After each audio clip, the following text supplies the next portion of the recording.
जी hello दोस्तों, मैं हूं कमर सीमा। और दोस्तों, जिस तरह कि आप देख रहे हैं, मेरे साथ मौजूद हैं आरजू काजमी साहबा। मैडम, सबसे पहले तो आपके बहुत का बहुत शुक्रिया। Thank you so much sir कि आज आपने बुलाया। बहुत शुक्रिया। Thank you. मैडम, पाकिस्तान में तो हर वक्त कुछ ना कुछ चल रहा होता है, दुनिया में भी चल रहा होता है।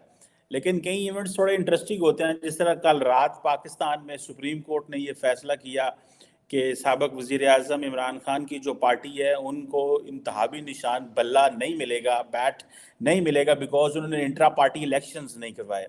लेकिन इससे पहले एक और न्यूज़ है कि हमारे वो एक यहाँ पे एक राइट विंग हॉक हैं, नेशनलिस्ट कह लें, हॉक कह लें उन्हें, जैद हामिद साहब। उन्होंने भी कहा है कि वो जो स्मृति ईरानी वाला इंसिडेंट है कि जी वो पिछले वो उसको इंसिडेंट खैर कहते हैं कि ये बड़ा बड़ा सानहा हो गया। और सारी राइट विंग की जो मजहबी जमातें हैं, जिसमें जमात इस्लामी वाले भी ये कहते हैं कि स्मृति ईरानी को क्यों सऊदी अरब ने वेलकम किया। मैडम, वो सऊदीज तो समझते हैं कि पाकिस्तान से हज का कोटा खत्म हो रहा है तो India is a customer for them, एक मार्केट है। आपको लगता है कि ये ज़ाद हामिद को सऊदी अरब में इन्होंने पकड़ भी लिया था बिकॉज इन्होंने सऊदी अरब के खिलाफ बातें की थी, और बाद में मेरा ख्याल है इनको हुकूमत पाकिस्तान के कहने पे छोड़ा था। ये क्या हम सऊदी अरब को समझ नहीं पा रहे? हम सऊदी अरब के अंदर जो ट्रांसफॉर्मेशन आ रही है उसको अंडरस्टैंड नहीं करना चाहते, या कि हम खुद ही स्टैग्नेट रहना चाहते हैं और इससे आगे नहीं जाना चाहते? पहले ज़रा इस पे बात करते हैं, फिर बाद में दोबारा मैं आपसे इमरान खान वाला सवाल करूंगा।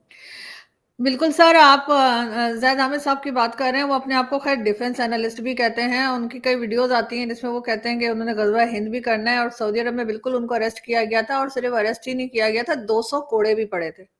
और वो उसके बाद से वो जो है ना सऊदी अरब कभी गए नहीं। उन्होंने दोबारा विजिट नहीं किया सऊदी अरब का।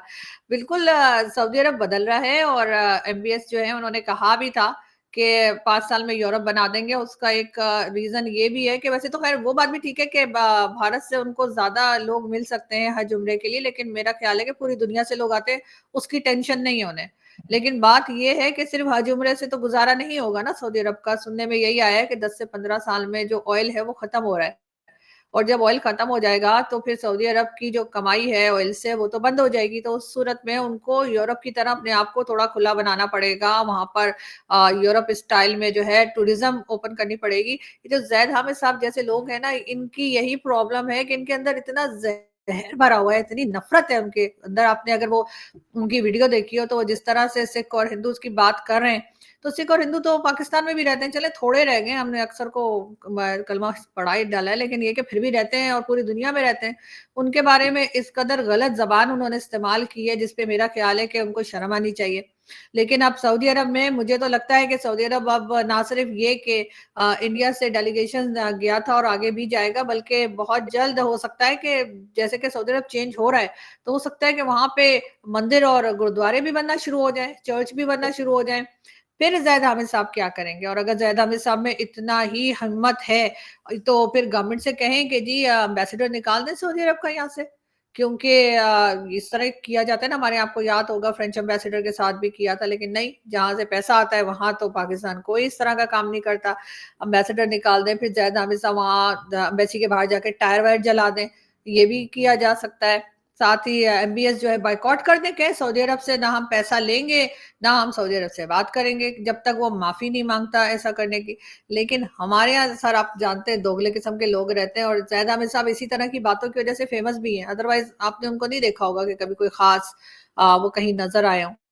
लेकिन जब उस किस्म की बातें करते हैं, कई बार तो उन्होंने अपनी जो वीडियोस बनाई है तो उसमें वो पूरी आर्मी यूनिफॉर्म पहन के और ऐलान कर रहे थे कि मैं गजवा हिंद के लिए जा रहा हूँ। गए नहीं अभी तक, पता नहीं मेरे ख्याल है पेट्रोल खत्म हो गया होगा, पैदल निकल जाते। मगर मैंने उनको कई बार से ट्राई किया, मैंने उनको कई बार मैसेज किए कि वो मेरे शो में आ जाएं। किसी तरीके से मैं चाह रही थी आ जाए तो मैं उनसे पूछूं कि आखिर उनका प्रॉब्लम क्या है। मगर हर बात बहुत ही रिस्पेक्टफुली, कभी उन्होंने मेरे साथ कोई बदतमीजी नहीं की, बहुत ही तमीज के साथ मुझे इनकार कर देते हैं, मगर आते नहीं है। अब देखें, अगर कभी आ गए तो वैसे तो लाहौर में ही रहते हैं, लेकिन पता नहीं हम जो मामूली से जर्नलिस्ट है हमसे इतना डरते क्यों हैं। नहीं मैडम, इतना तो नहीं, मेरा ख्याल डरते तो नहीं होंगे, लेकिन शायद वो अनकंफर्टेबल होते होंगे बाकी लोगों के साथ। मुझे तो ऐसे नज़र आ रहा है। तो आपको क्या लगता है ये क्यों, ये दाएं बाजू वालों को क्या मसला है हमारे हमने जिहाद कर कर के देख लिया, फिर हम ही उन्हीं जिहादी जमातों से फिर हम लड़ के देख रहे हैं, एक एक को ख़त्म करने की कोशिश कर रहे हैं। लेकिन वो माइंडसेट, जो दाएं बाजू का माइंडसेट है, जो कि हॉकिश है, जो कि जिसे वो कहते हैं ना, जिनको हम समझते हैं इजराइल, भारत, उनको एक ही पराये में देखना चाहते हैं। हम क्यों उनको नए पैराए में नहीं देखना चाहते? आपको क्या लगता है, ये जो 15-18 साल पाकिस्तान में लगे हैं, इसके बाद भी तब्दीली क्यों नहीं आ पा रही? क्योंकि सर जो हमने एक माइंडसेट लोगों का बना दिया है जो कि तालिबानी माइंडसेट है, उसमें से हम निकल नहीं पा रहे हैं और उसमें निकलने में बहुत सालों लगेंगे, क्योंकि ज्यादातर लोग उसी सोच के हैं। सबको यही लगता है कि बस हर जगह मुसलमानों की ही हुकूमत होनी चाहिए और हर जगह मुस्लिम ही होने चाहिए। वैसे मजेदार बात यह है कि हमें वो सऊदी अरब से शिकायत करने की भी हिम्मत नहीं है, लेकिन हमें साथ साथ चाइना को भी कुछ कहने की हिम्मत नहीं है कि वहां पे अगर चाइनीज मुस्लिम्स के साथ कुछ हो रहा है या उइगर मुस्लिम्स के साथ कुछ हो रहा है तो हम उस पर भी आवाज नहीं निकालते। लेकिन एक बात जरूर है, वो ये कि जैद हामिद साहब जो हैं वो एस्टेब्लिशमेंट के बंदे कहे जाते हैं। अब कहाँ तक है मालूम नहीं, लेकिन ये कि बहरहाल वो जबान वही इस्तेमाल करते हैं। तो हो सकता है कि अभी उन्हीं को कहा गया हो कि जी आप इस तरह की बात कर लीजिए, क्योंकि गवर्नमेंट की तरफ से तो कोई स्टेटमेंट नहीं आया। गवर्नमेंट ने कोई एतराज नहीं किया, गवर्नमेंट की हिम्मत ही नहीं है एक बार कह के देंगे, सऊदी अरब वाले कहेंगे चलो हमारे पैसे कटो, तो फिर ये पैसे वापस करते हैं तो आपको पता है कि इनके पसीने आ जाते हैं।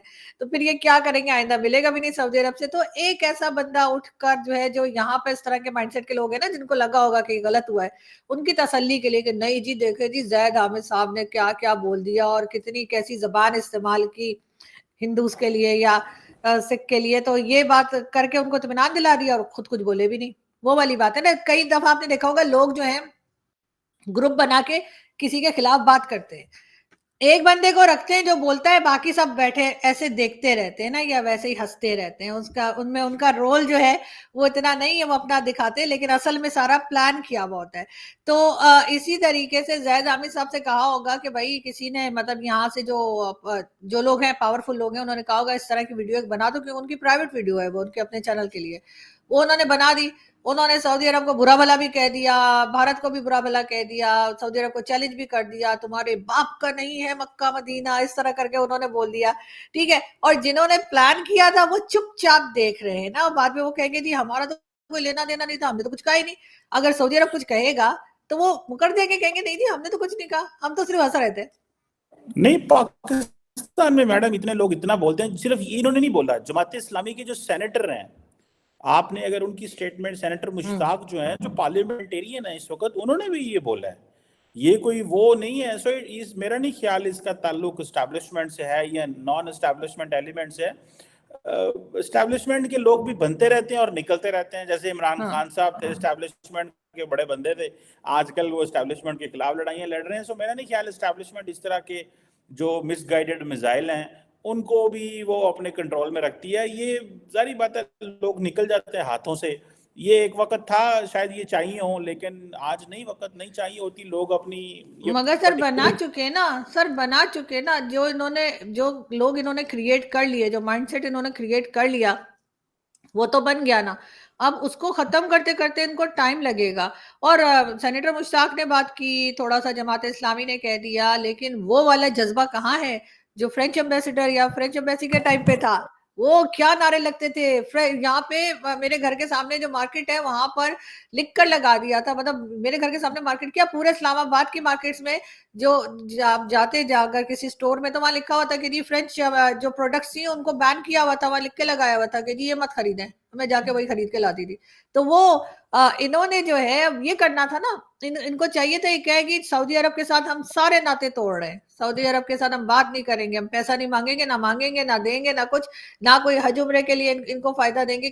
कुछ तो करते ना, अम्बेसी के सामने जाते, प्रोटेस्ट करते, टायर जलाते, अम्बेसिडर को कहते निकल जाओ यहाँ से, लेकिन नहीं, एक चीज भी नहीं हुई। और सिर्फ ये चीजें उन्हीं के लिए होती हैं जहां इनका बस चलता है। जाहिर है कि फ्रेंच एम्बेसी से या वहां से हमें क्या मिलना था, इधर से तो हम हर वक्त पैसा मांगते रहते हैं कि जी हमारे यहाँ रख दो, तो हमने दिखाना है। याद है आपको, ये पैसा देते भी सऊदीज ऐसे ना कि खर्चना नहीं है, सिर्फ देखना है।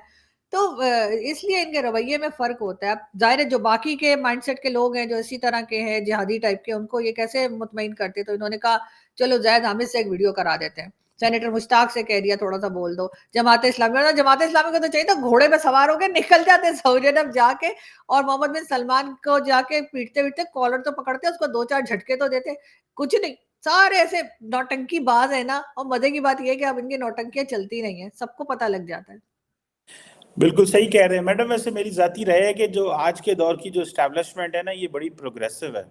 प्रोग्रेसिव इन सेंस के ये वो मजहबी तो हैं, लेकिन उस तरह के मजहबी मजहबी तो जारी बात है, सारे पाकिस्तानी है, मुसलमान है तो हैं ही हैं, लेकिन वो जो फैक्टर था ना माजी वाला, वो अब खत्म हो चुका हुआ, मुझे नहीं वो नजर आता। लेकिन जारी बात है, हर तरह के लोग मौजूद होते नहीं हैं और सर, हम इस्लाम उतना ही इस्तेमाल करते हैं जिसमें हमारा नुकसान ना हो, जितना हम अफोर्ड कर सकते हैं ना उतना इस्लाम लाते हैं। अगर ऐसे ही था तो फिर इन्होंने जो सऊदी अरब की एम्बेसी के साथ कुछ नहीं किया, तो इन्होंने अगर बाकी किसी एम्बेसी में हो जाता है, चाहे वो फ्रेंच एम्बेसी हो या कोई भी यूरोपियन एम्बेसी हो, तो ये उसके सामने भी फिर कुछ ना करते। लेकिन वहां इन्हें पता है कि वहां से हमें कोई फायदा नहीं है, हमें ना पैसा मिलेगा ना कुछ और मिलेगा, तो ये वहां जाके नाच कूद लेते हैं और साथ टायर वायर भी जला देते हैं। एम्बेसडर को भी कहते हैं निकल जाओ नहीं तो मार देंगे। लेकिन सऊदी एम्बेसी में इन्होंने एक कुछ भी नहीं किया, जरा सा भी नहीं किया। और अभी भी अगर वो आ जाए ना एमबीएस कहे कि पाकिस्तान के विजिट पर आ रहा हूँ, जो ये पीछे लगे होते हैं जब वो इंडिया जाते हैं वहां पे विजिट के लिए, तो ये यहाँ पे दुआएं पड़ रहे होते हैं कि वो जहाज उनका थोड़ी देर के लिए यहाँ भी रुक जाए। तो अगर वो आ गए तो ये फिर वही इमरान खान की तरह ड्राइवर बने हुए होंगे, गाड़ी चला रहे होंगे, हाथ जोड़े होंगे आगे। बिल्कुल ठीक है मैडम। मूविंग ऑन, ये पाकिस्तान के अंदर एक डेवलपमेंट हुई है। इमरान खान आपके बड़े फेवरेट सियासतदान हैं, उनको छुट्टी करा दी गई है। पहले उन बेचारों को जेल में डाला है आपने, उनके ऊपर केस बना दिए हैं। कल जो सुप्रीम कोर्ट ने फैसला दिया है, आप बहुत सारे लोग कहते हैं जी सुप्रीम कोर्ट ने गलत फैसला दिया है, बहुत सारे लोग कह रहे हैं कि सही फैसला दिया है। जो लोग सही कहते हैं फैसला दिया है, वो कहते हैं कि ये तो मई 2021 में इलेक्शन कमीशन ने कहा हुआ है इमरान खान की पार्टी को कि अपने इलेक्शन करवाओ, वो इलेक्शन ही नहीं करवा रहे थे, पोस्टपोन किए जा रहे थे, फिर मौका दिया, फिर मौका दिया, आखिर में जब मौका दिया ही इलेक्शन करवाने का कि जी 10 दिन में या महीने में इलेक्शन कराओ, तो बड़ा फार्स किस्म का इलेक्शन था, अजीब किस्म के इलेक्शन थे। किसी पेशावर के गांव में जाकर इलेक्शन करा दिए, छोटे से गांव में कहो जी उधर आ जाओ, हम उधर इलेक्शन करा रहे हैं। ये जो फैसला हुआ है, how do you see this, इसकी आप कैसे, इमरान खान की तो आप बेचारे रुल गए, वो तो सारे, उनके तो कोई जिंदगी उनकी तो सियासी नहीं है। किसी को कबूतर मिला है, किसी को मच्छर मिला है, किसी को चिमटा मिला है, किसी को जूता मिला है। वो शॉक टू सी बैंगन भी है सर, बैंगन भी।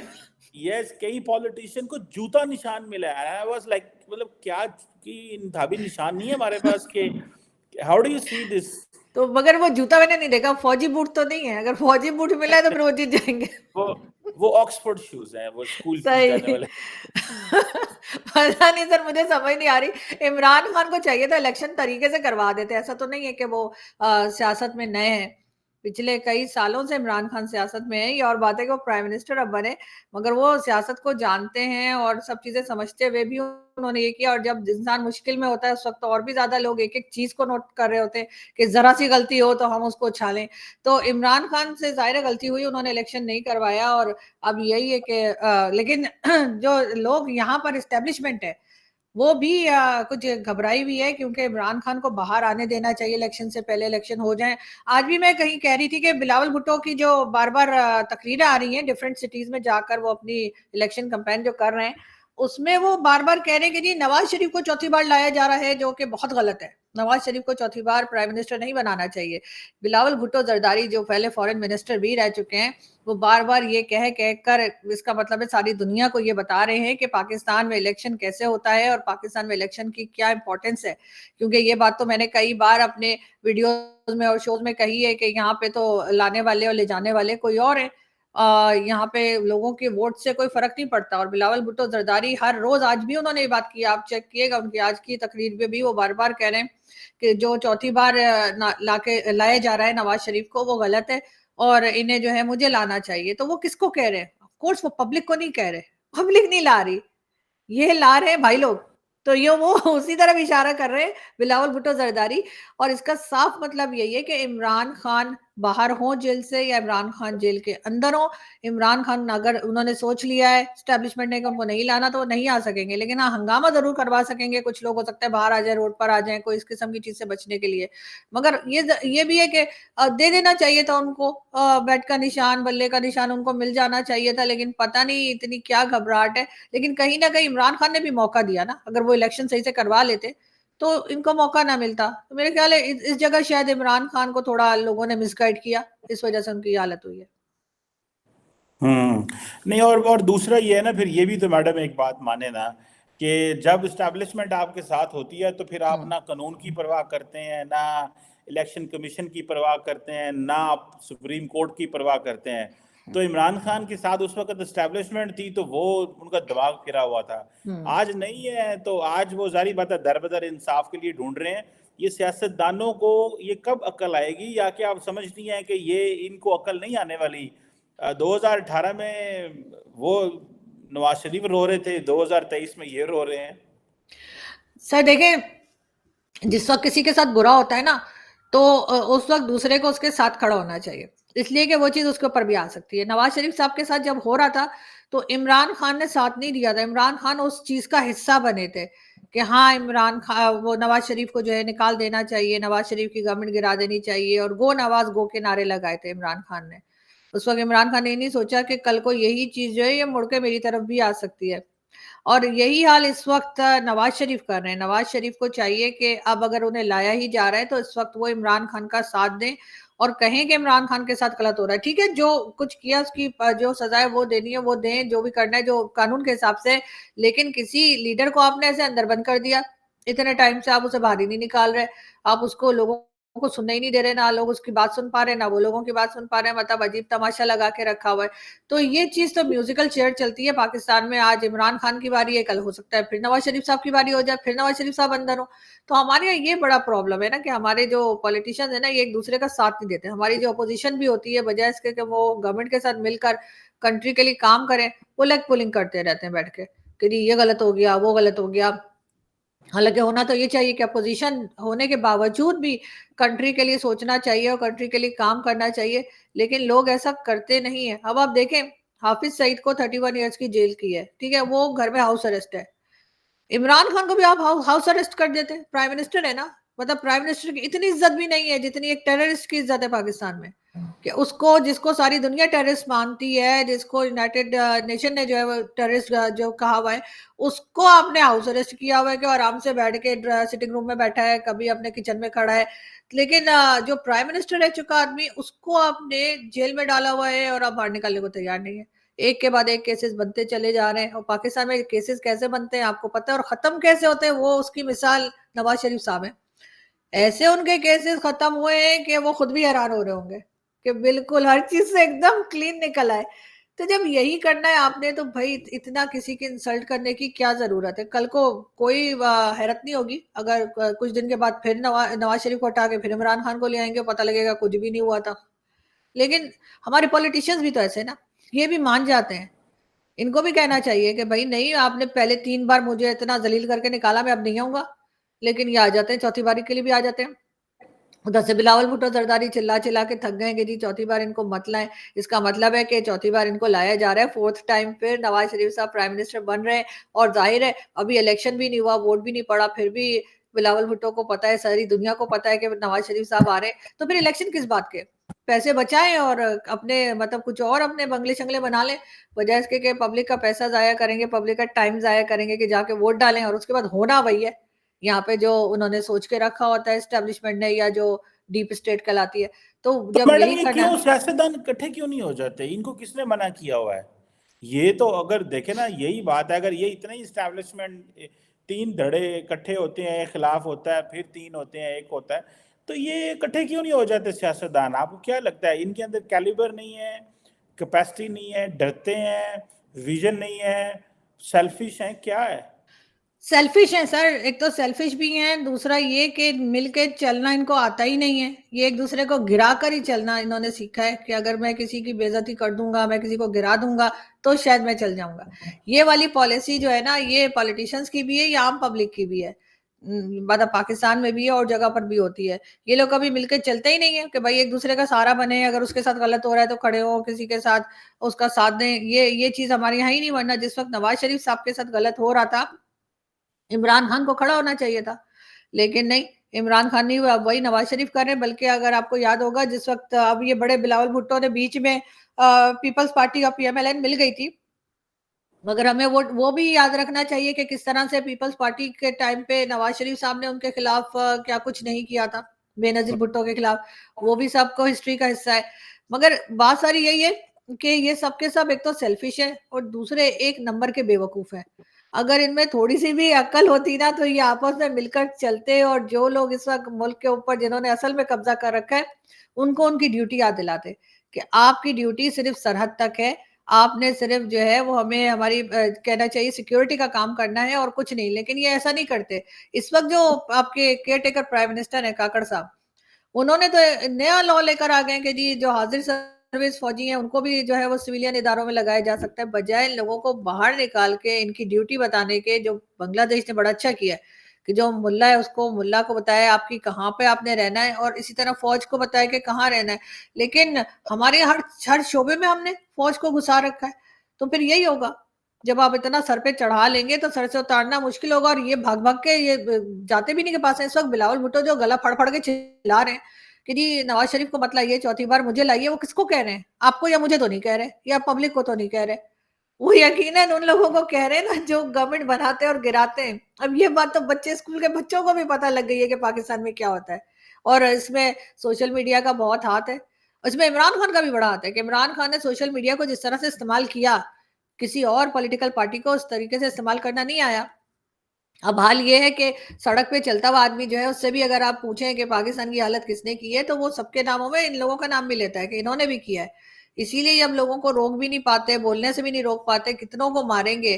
25 करोड़ लोगों को थोड़ी मार सकते हैं, 25 करोड़ लोगों को उठा के भी नहीं ले जा सकते, उनको मारा भी नहीं जा सकता। अब एक ही रास्ता रह गया है, ये कि ये लोग थोड़े सही हो जाएं। तो उम्मीद करते हैं कि शायद कोई शर्म आए किसी को और कुछ ठीक हो। लेकिन हमारे पॉलिटिशियंस को भी तो शर्म आनी चाहिए।